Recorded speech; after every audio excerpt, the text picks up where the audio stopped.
How are you? This is Kwame Tanner with Senior Service Maps. Um, I'm going to be uploading it's going to be a six-part series, 6 or 7 part series, and it's basically going to cover everything that a surveyor is going to look for when they come and do an inspection on your facility. It could either be a new inspection for a new facility that's just starting, or it could be for an existing assisted living facility.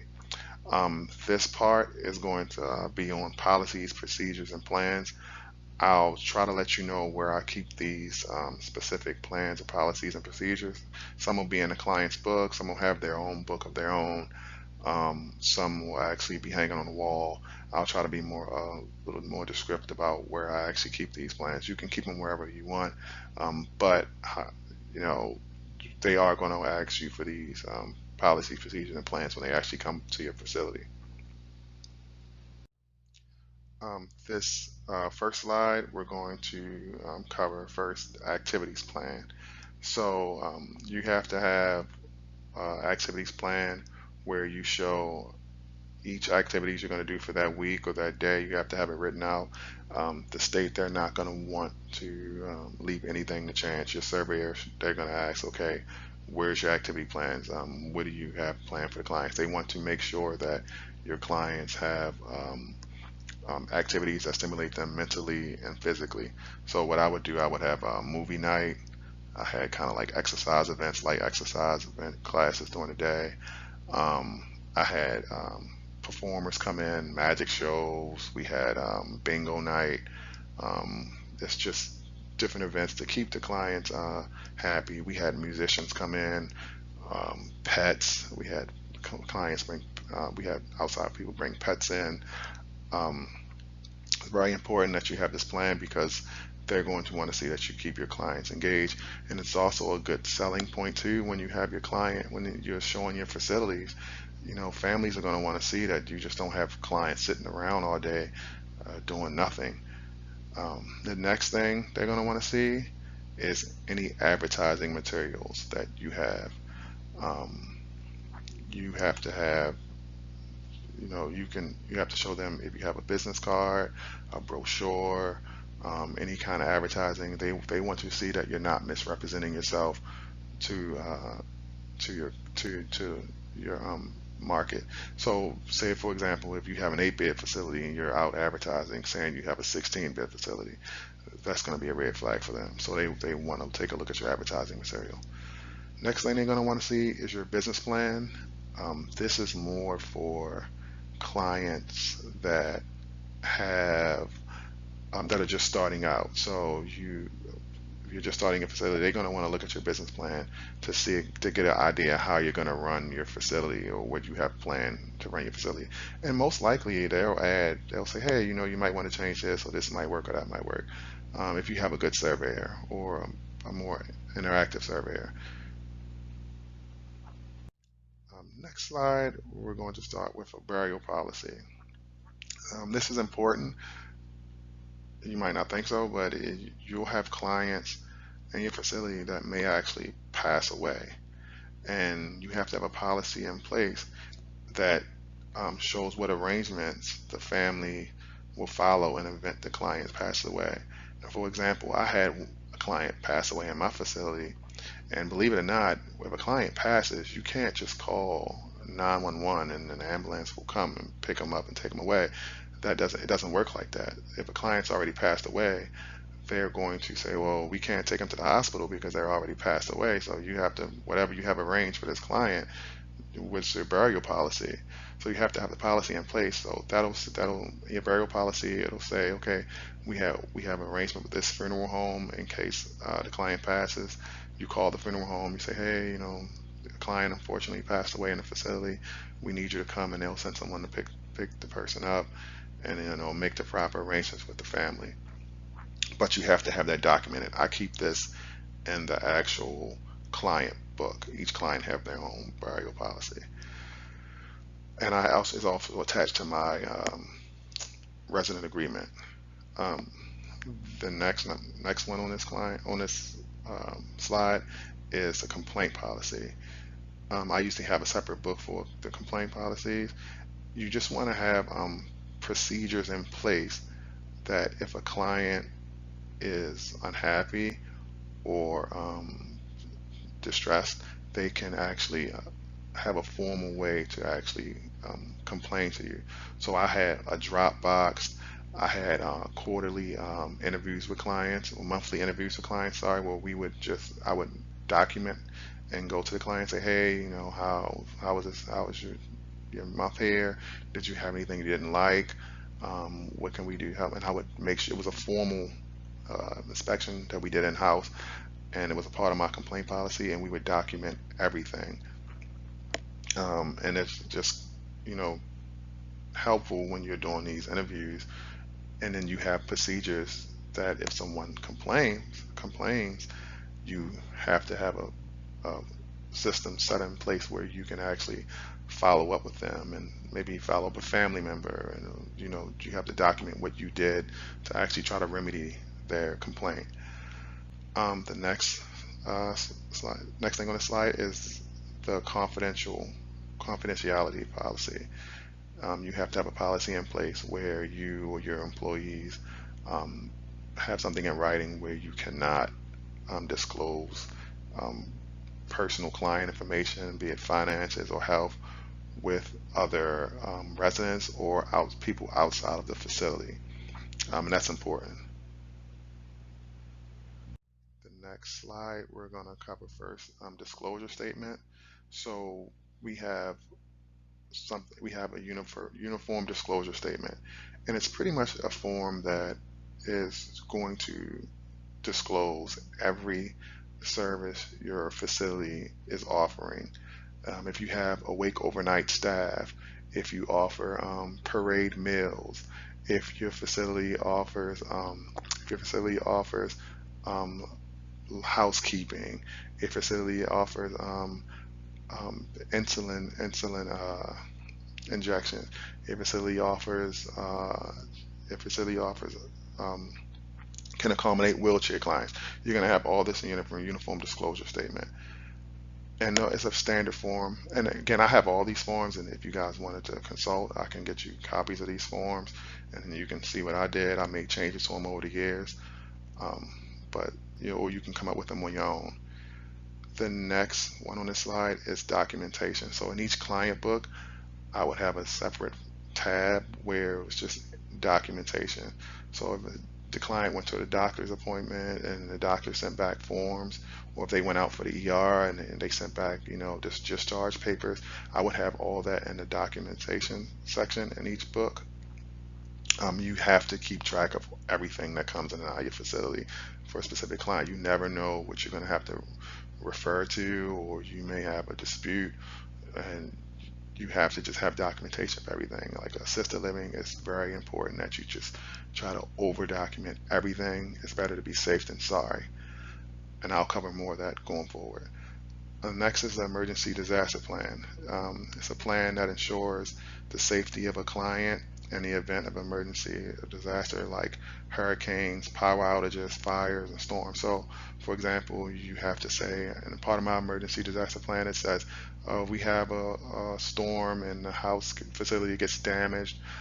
We have a backup facility that we're going to take out clients to. You have to name the backup facility. It has to have that backup facility manager and the phone number to that manager. You have to have an emergency disaster plan backup food and water. So you have to have gallons of water, unopened food and water, non-perishables in case there's a disaster where they can't leave the facility. And you have to have all that documented. They don't want to leave anything to chance. You have to have everything documented. They're going to look at the emergency disaster plan. They want to actually see, the surveyor wants to see that you have policies in place to ensure that the clients are going to be as safe as possible during a disaster. This next slide, we're going to kind of feed off of that. And as for a fire evacuation plan, it's a little bit different than emergency disaster plan. But roughly the same. You have to have signs in your facility, exit signs, and you have to have a written plan in case there's a fire. So, for example, in my fire plan, I said I would document that we're going to, if there's a fire, Staff, we're going to pull the fire alarm if it hasn't already went off automatically. We're going to pull the fire alarm.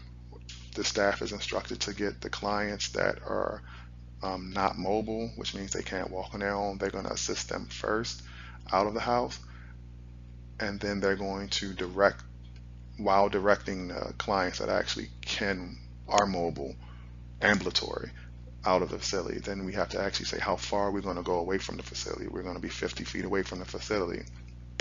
You have to be in like label in detail what you're going to do, because fires are a big thing in assisted living facilities. Over the last few years, I've seen quite a few have fires. The next on the slide is a 4-week menu plan. What this is pretty self-explanatory. You have to have a calendar. I usually have this hanging in the kitchen. It'll just document breakfast, lunch, and dinner, everything they're going to eat every day for 4 weeks. And I have like 20 of them that I just alternate so we can keep the menus kind of different. Sometimes, you may not go what's on the menu for that day. And I would have also a menu deviation log, and if you don't serve what's on the menu that day, you just write in your menu deviation log, document that, hey, you didn't serve chicken and rice this day. We serve this. You have to document it, because if you have a survey, your surveyor they're gonna ask, like, okay, they'll come in even at dinner time. They'll see what they're cooking at dinner time, and they'll look at the menu. They do it all the time. I've been doing this for a long time. They'll say, okay, well, on your menu it says you're serving chicken, rice, and vegetables, and I see you're serving, pasta. What good? And they're going to cite you for it. So that's going to be a citation that you could avoid it. The next thing on the slide is the incident report book, and that goes back to just documenting everything. For example, you may have a client that tried to get out of bed. Miss Johnson tried to get out of the bed. She kind of slipped and fell. The staff found her on her knees by her bed. They helped her up. She said she was fine. She went about her day. She was great. Nothing else. But you didn't report it. Say a family member comes, or you have a surveyor comes, and they're going to interview the client. They're going to say, oh, how's your day? Oh, how's your day going? They'll say, oh, my day's going well, but I did have a slip and fall out of the bed this morning. They're going to go right to your incident report book, and if they don't see that incident in the book, you're going to get cited. And also, you want to document everything as well for your own protection, because you don't want to look like you're neglecting clients. Even though it may be something just simple, and you may think it's simple, but she may have hurt herself and you didn't even document it. She just may say, oh, I'm fine. She doesn't want to be a bother. You have to document everything, because it can surely come back to bite you, and you have to instruct your staff to document everything. It's very important that even if you have to over document things, you make sure you're protected. You say, okay, Miss Johnson fell. We got her up. We inspected her legs. She didn't have any bruises. We asked her if she needed to go to the hospital. She said, no, I didn't need to go to the hospital.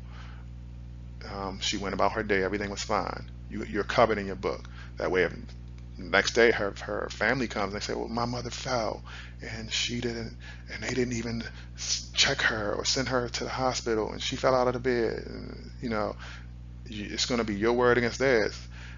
But if you refer it back to your incident report, oh yeah, she had an incident.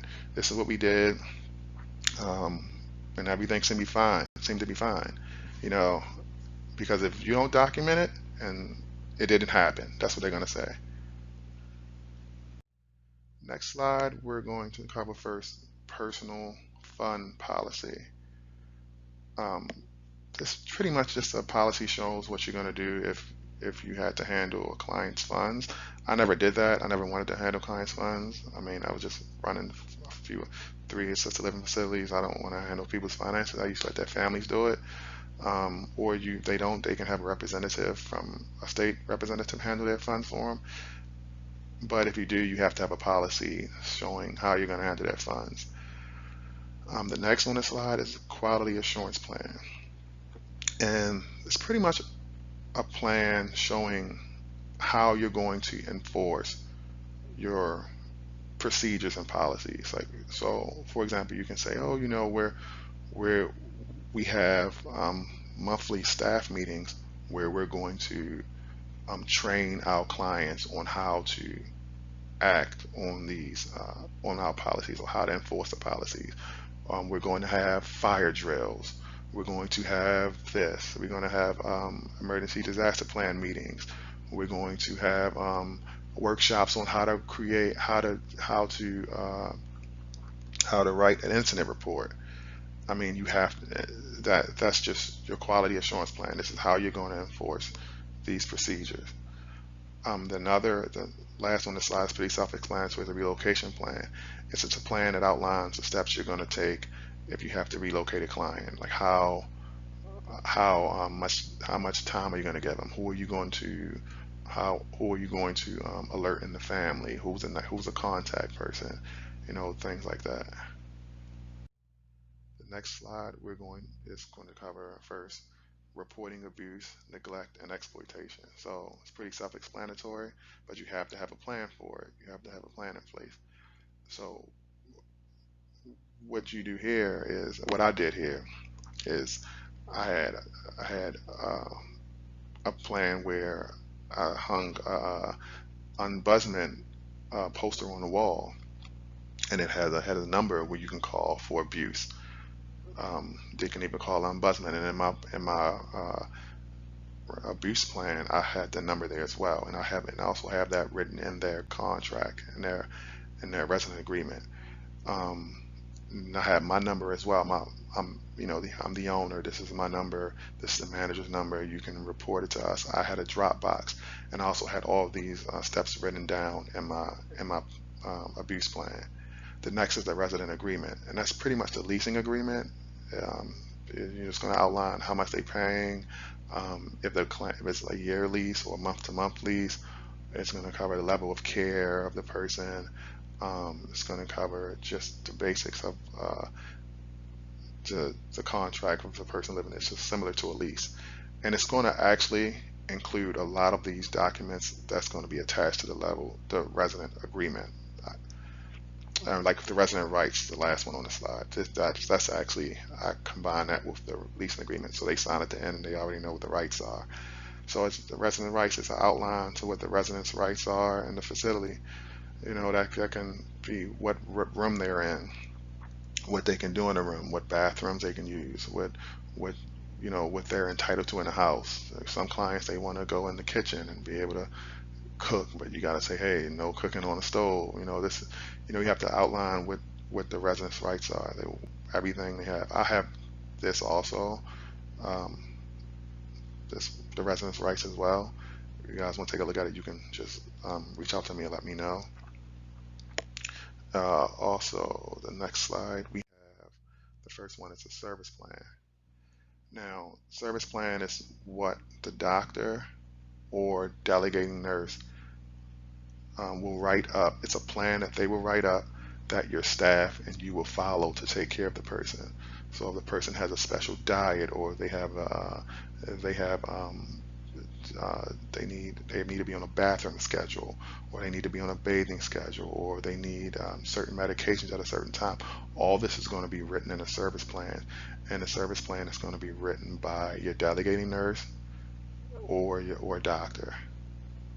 The next is a smoking policy. It may seem simple, but you have to have a smoking policy, and they have to agree to it. I actually have the service plan and the smoking policy, and the actual resident agreement. That's a part of my resident agreement. So the smoking policy, for example, I had a client that didn't not stop smoking in his room, and I had to evict him because in my smoking policy it clearly says there's no smoking in the facility. And if you don't have a smoking policy, they're gonna say, well, no one told me I couldn't smoke in my room. I didn't agree to that. I smoked in my room my whole life. So you just want to have everything documented where you're covering yourself. Um, I didn't allow smoking in the facility, but I did allow smoking outside, I created a designating smoking area where I had, the cigarette ashtrays and the industrial ashtrays and the benches. So you have clients that, they smoke, so you want to accommodate them too. I just did not allow it in the actual facility. The last one on the slide is the staffing plan. That's going to be important. So you're just going to have a plan showing who's working, how many hours, and what time, and that has to be documented in a staffing as a staff book. And in that staff book, we'll cover that in the next session. But you'll have a staff book, and in my staff book, I usually have the staffing plan and a visiting policy. That's pretty simple too.